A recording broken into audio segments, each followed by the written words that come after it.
Well, hey, everybody, I have got a special interview for you today. We are talking with Mt Hood Meadows because everyone here in Oregon excited about the upcoming winter season. I've got the GM, the president of Mt Hood Meadows himself, Greg Pack, with me. Good morning, Greg. How you doing today? I am doing incredible. Look behind me, it's snowing. We're Yeah, happy in the ski business when that's happening. yeah. Early November. What are your thoughts on this early season snow? Do we tend to get snow this early? I feel like it is a little bit early for the season, but stuff that we love to see. We'll get it here and there. Yeah, it is a little early, but we'll take it. We love it. Last weekend we had people skinning up and skiing down, or mid last week, Monday, Tuesday, we had enough snow. We had a couple 1 foot dumps. Yeah. Made it incredible, but it comes in and out. It'll melt out a little bit like it did Yeah. over the weekend, but we'll get some refresh right now as well. Yeah, it's really nice to see these snow levels kind of dipping down to even 4,000 feet. Some of the passes, like Government Camp, getting snow down to that level too. And you guys sit at around 5,000 feet, right? Yeah, our we're at about 5,300 feet right Okay. here, base area, and we go down a little bit lower down at Hood River Meadows as well, our other base area. Yeah. So it's nice to get some of these colder storm systems that we've kind of seen the end of October through early November to start dumping that snow now. And of course, like your higher lifts are building up that snowpack already, which is exciting to see at this point in the year here. So is there anything that your team is doing right now to get ready to possibly open up early or just get the season started? Well, we work all summer long getting everything ready. So we have a lot of equipment that needs maintenance, all of our ski lifts, but we spend a lot of time doing that. We want to be ready. We're scheduled to open up the day after Thanksgiving, which is on November 28th. But last year we opened on the 15th because we had enough snow. It looked good. We had a 3 day weekend and then allowed our teams to get reset for 7 day a week operations, 5 days following that. But absolutely incredible. If we get the snow early, we'll open early. We love it. Yeah. And on average, you guys tend to open up around that Thanksgiving time frame. Is that the goal every single year? We target Thanksgiving. That's always our target to be ready. That's when we want our team to be ready. But if we had to make it happen this weekend, we'd make it happen. We're just that kind of business. We have experienced team members that have already done all the maintenance and are working on training teams. Yeah. But typically first week of December is a good average for us. Yeah, and I know I've looked into some of your operations to getting the season open in previous seasons, but is snow harvesting a big player in making sure that you guys have enough snow at the base that won't, melt off in the early parts of the season so that people can get up there? How does that work in terms of your operations? We love it. It's a really efficient way to take what nature gives us and put it in other places. So we clean our parking lots. What we do is, and then we plow them into piles, throw them into snowcat dump trucks, and then we'll take them out and put them in areas of the hill where we have lower snowpack or areas that are challenging crossings that we may need to make, to bridge those lower gaps or give us enough fill to get, downward slope towards our lift. So we'll take what she gives us, we'll put it out there in the hill, and we'll harvest as much as we can because we don't have early season snowmaking temps Mm, to actually make really good snow. We don't have that robust of a snowmaking system to begin with. mm. So that really helps us out. Yeah, so that's just taking tons of snow and really just moving it around the mountain. Is that like Yeah. people with shovels or just big machines doing that? It's hard to like imagine. Well, we have a saying here, everybody shovels, and that includes me on those snow mornings. But no, we use equipment. It's way more efficient to use loaders and our dump truck snowcats. We put dump truck beds on our snowcats and run them around and place them exactly where we need it. In fact, my first year here on Thanksgiving, that's how I spent Thanksgiving was in a snowcat, putting in the right places so we could open the next day. Yeah. My goal this year is to get on a snowcat or, be brought somewhere in the backcountry via snowcat and go skiing out there. So, Meadows, great place to do that. I'm just curious, what is your favorite run at Meadows? I mean, you're the GM, president. You probably know every route, to the T. What is your favorite area to ski on Mount Hood? I can't tell you. I don't know, Ah, Dale Snow. yeah. Actually, I love absolute magnitude. Okay. It goes into Heather Canyon, off a star lift. You could take it's just a fun steep run in the trees, but you can either take the open area or drop into the trees, which is awesome.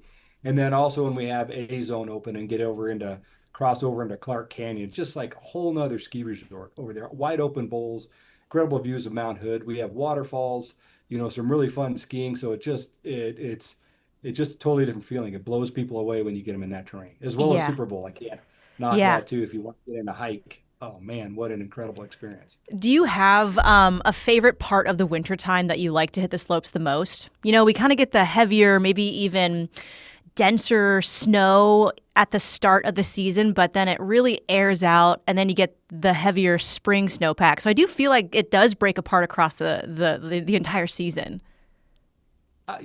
Snow quality wise, I'd say my favorite time is February. Yeah. Late February, we've already had good snowpack, allows you to go a bunch of different other areas. And yeah, we can have some colder days, which lightens up that snow, makes it great skiing. But for me, just the freedom skiing and riding provide for you. I just like to be out on the snow, whether it's Yeah. pre-season or late. And late season's amazing too. When we get those warmer days, people are wearing shorts and t-shirts, and it's just awesome to hang out. Those are some fun days as well. Yeah, those are cool. Usually when you need that t-shirt, like you cannot forget the sunscreen or you will just be, paying for it later. I had that um, happen to me as a kid. I'm very Oh aware of yeah. that. Yeah, I got the raccoon eyes. Yeah.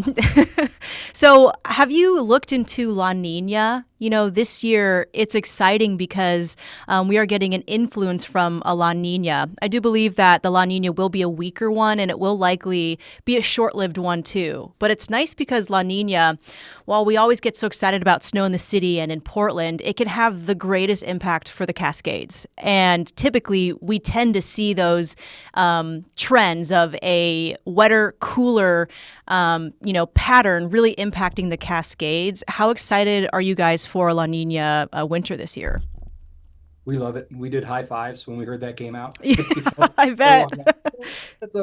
It's a better outlook for us, and it's held true so far. Wetter, colder, for us is always good. So we're just Yeah. excited that that's the reach right now. I can imagine. And I guess like looking at when you guys finally do open and are open every single day, what do operations look like in the terms of keeping places like Heather Canyon safe and avalanche free? Do you guys have, avalanche control or like lift checks? Can you kind of walk me through some of those processes every single day that you guys go through? Yeah, we have both. We have an incredibly experienced avalanche control team that comes in at 4 in the morning and to get things safe, ready for people to travel out on the hill. So even before we can get snowcats back into Heather, we have to do control work back there. Before we get teams on the hill or our lift mechanics to go start the lifts, we have control work in some other area being done. So it's a very coordinated effort done by a lot of professionals, and we have some of the best equipment, and we review that all the time. In fact, we brought in an expert this last winter to work with us on revising our program and looking to the future. So spend a lot of time and effort on that and spare no expense to make sure that we operate the best way we can. And then with the lifts, the same way. We train our team, spending a lot of money every year, kind of upgrading our lifts, fixing them up, replacing parts just to make sure they're as reliable as possible once winter hits. I think it's so cool when the Cascade lift opens up. Usually I'm, checking the forecast and then you get there and it may not have been announced yet if the lift is going to open and it's on standby. But when it does, it's the most exciting thing because some of the views up there are just incredible on, a sunny, warmer day, maybe in the later winter time. It's truly incredible how exposed you are that high up on the mountain. And the fact that you guys offer that to guests, I think it's just one of the coolest things ever to be a resort that can get you up that high where you can ski on such exposed terrain. It's almost kind of scary, but I just love the thrill of being up there that high. And I'm sure maintaining a lift like that is probably a lot of work. It's an incredible amount of work, and most of our guests really understand it, how Hmm. much work goes into getting that lift open. We want to open it every single day. We love having it open, Yeah. but in order to get it open, sometimes that weather can be pretty hard on it. It can have some Yeah. lime ice on the haul rope and chairs, and we have to make sure all that's done. And then because of the terrain up there and the weather, like we're setting up control fencing and everything else every single time because it just doesn't withstand the wind and temperatures it gets when we do have issues up there. So it's a ton of setup. Our team loves doing it. I've seen the team work all day till 1 o'clock to get it open just for an hour for our guests to Hmm. be able to experience it, like putting their heads down and just getting after it because we want it open. We love it because it does a whole new dimension to our resort when that upper mountain is open. Oh yeah, and just it can really attach to to being one of the longest runs on the mountain where if I start at Cascade and get back to Hood River Express or just the resort itself, my legs are burning and I am so out of breath. It is just Yeah. the coolest run ever to be able to ski for that long and to just kind of see some of those slopes way up high on the mountain. I just love it. I think it's the one of the coolest things offered back there. You Yeah, it's guys also, spiritual. sorry, go on. I said, yeah, it's spiritual. It You is. can't explain it until you kind of get up there and you look around. You're like, all this is mine. I can go here, I can go there. And we do have intermediate trails off of there as well, and we Yeah. groom stuff off of there. But if you want that advanced stuff, again, it just a totally amazing feeling. Yeah. Can you kind of go into Heather Canyon and how that's kind of an exclusive experience too for those skiers that are very advanced and want some of that harder terrain, maybe more of a cliff setting, kind of what Heather Canyon is. Heather Canyon, we are so blessed to be able to have that terrain right here on Mount Hood and out our back door. It is just some of the best skiing and riding you can have. If you want some tree skiing, and again, it is at a kind of a steeper incline, so it's double black diamond terrain. But if you want that kind of stuff, there's a challenge for everyone in there. But you go in there and we have open water and some waterfalls that we have to, Hmm. you obviously want to keep people out of those areas. But the adventure of skiing and riding in that terrain is amazing. And again, not as much traffic back there, so you have a place to yourself. But you go to the upper part of Heather, when we do have Cascade open, you got wide open bowl skiing all the way down in there. So we're very blessed to even have it. Even if you don't take the lift out and go all the way back down to Hood River Meadows, you're just on this road looking at creeks and all this terrain to the left and to the right. It's a beautiful trip out of there. Yeah. A little bit of effort, but a great A trip. little bit of effort, a little bit of courage, but yeah, a real fun time if you make it back there. I'm curious, how does the ski patrol work on Mount Hood? How do you guys work with them, find new folks for ski patrol, just those operations?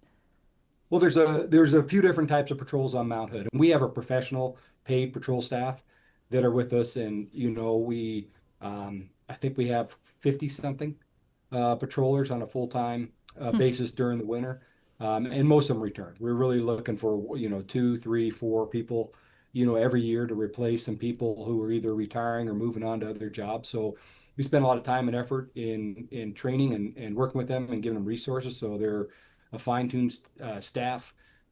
Kelsey Barnes, who leads that for us, she's an amazing leader. And they take it very seriously when you work with them. People think, oh, there's fun in skiing. They are dead serious about what they do and how they manage it. And we also have another guy, Nick, who runs our snow safety program. Absolutely amazing. Exactly the right person you want to run to be in there. So we have the paid staff, and then we also have a set of volunteers that work on Mount Hood and work at a lot of the ski resorts that just like to be part of it. So they'll come up and have a little bit different role, but we want to be really familiar with the mountains. So there's only a number of them that we work with that are allowed to patrol here, but they're an incredible asset as well to help out. Hmm. Yeah, it's really cool. I almost, every time you get to sit by a ski patroller on the ski lift, they're kind of riding up with you, just do some runs. It's always, I just have so much respect for those folks who are out there for the health and safety of all the guests and the skiers on the mountain, but also love it too. It's like the perfect job for people who are into it. Oh yeah. It's an amazing job, and a lot of them go do other stuff in the summer, other adventure jobs. We have a number of them that are employed here in the summer doing trail crew and improving the trails, limbing up trees, making the ski experience better for everybody because they're just passionate about it. Hmm. And those are the people you want doing the work for you. Hmm. So I have a question I've always been curious about. So when the day is done for skiing, you guys are closing up. How do you check to make sure every skier is off the mountain? Like what if there's a kid or two who just wants to go one more time? How do you make sure there aren't people that are lost out there? I feel like there should be more people who do get stuck in the forest, in the snow, and overnight, but I feel like we never hear about those stories. What is it like back there, or just when you guys close up for the day? Well, if you don't hear those stories, because we're doing our jobs, and Yeah. every ski resort takes this really seriously. It's one of those things you do worry about, but we have protocols on the lift. So we have something called last chair. Yeah. where we call it the last chair number, and it's verified multiple ways. It's called in over the radio. It's documented at the log, and somebody monitors that lift to make sure nobody else gets on. So the lifts are cleared, right? Okay. And then from there, our patrols do sweeps of all of our trails in sequence.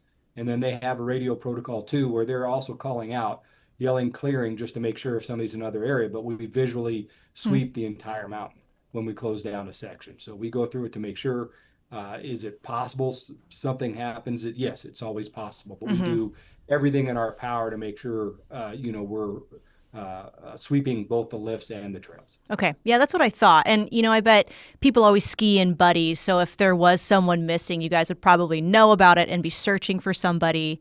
So I guess it does make sense that, there aren't very many folks that do get left out there because you guys have those operations in place to do those sweeps at the end of every day. I expected that to be the case, but I was just really curious how it all Well, that's works. why it's always so important to not cut ropes and take Yeah. that stuff seriously. It's not patrol like not wanting you to have fun. Yeah. They're wanting you to keep out of that area for a reason, and one of those reasons maybe we've already closed and swept that trail.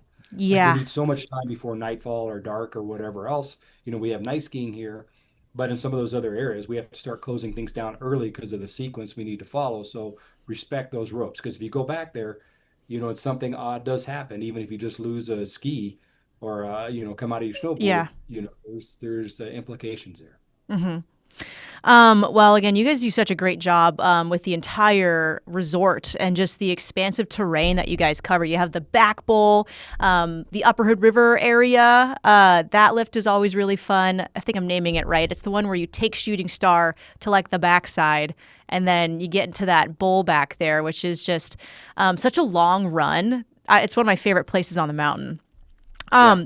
But I was curious what your thoughts are on the future of skiing in Oregon across the country. Do you have any insight into just kind of what we're looking at over the next 10 years? Not really in the form of, the weather and how the snow might change, but just in operations. And are you seeing more people heading up to the mountain? What are you guys kind of looking at?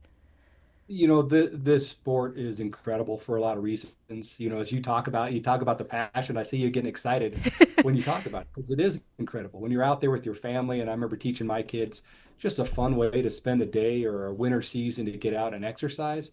Um, and for, operators are not building any new ski areas, really. Yeah. It's just not happening. So the supply and demand thing, the demand is there. People really like it. For us here in Oregon, the only real big issue that we face right now is the Oregon liability, that goes on that we don't have a really enforceable waiver, which is, it's not just a ski thing. This is really a total recreation thing Hmm. where we're going to see other smaller recreators go out of business or already have because they can't find insurance because we don't have the laws that every other Western state benefits from to assume some risk when you go out there to be able to ski and ride this incredible stuff or mountain bike or raft, all these other things. We need those protections in place. We've worked hard at it, haven't gotten it over the finish line, but we'll continue to work for that to protect Oregon recreation and fight for our guests who want to continue to do this kind of stuff. Hmm. Would you guys say that you're like good buddies with the other resorts that are around you, like Timberline and Ski Bowl? Oh yeah, Yeah. Rose, who's my counterpart over there at Timberline, awesome, great operator. Jeff Constam, who owns it, I was just on a meeting with him last week.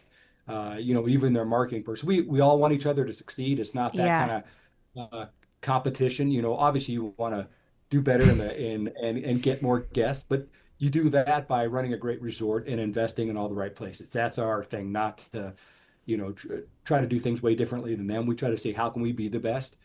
And we want them to do well. If skiing and snowboarding is doing well, we're doing well. So, yeah, no, there's camaraderie there, but Yeah. there's some competitiveness for as sure. as there should be, but it's nice to hear about the camaraderie.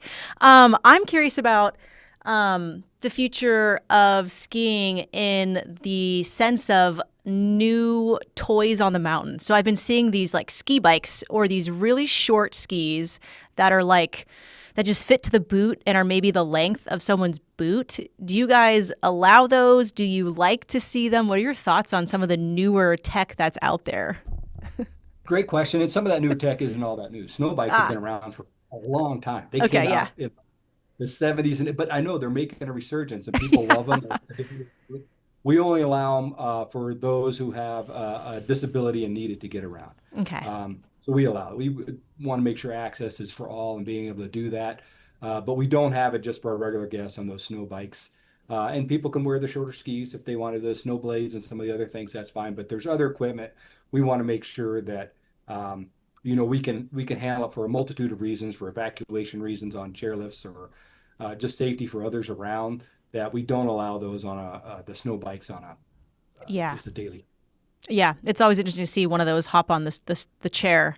And I'm like, I wonder what that would feel like. Like, is it? I've done it's really, they have the snow go bikes now and they're really fun. I've done it over at Timberline in the spring, testing them out to see it. And Yeah. we ran through, I'm not saying we're never going to do it. We're just not there yet. Ah, got it. Okay. I mean, one day I'd love to try that. So we'll see if that happens.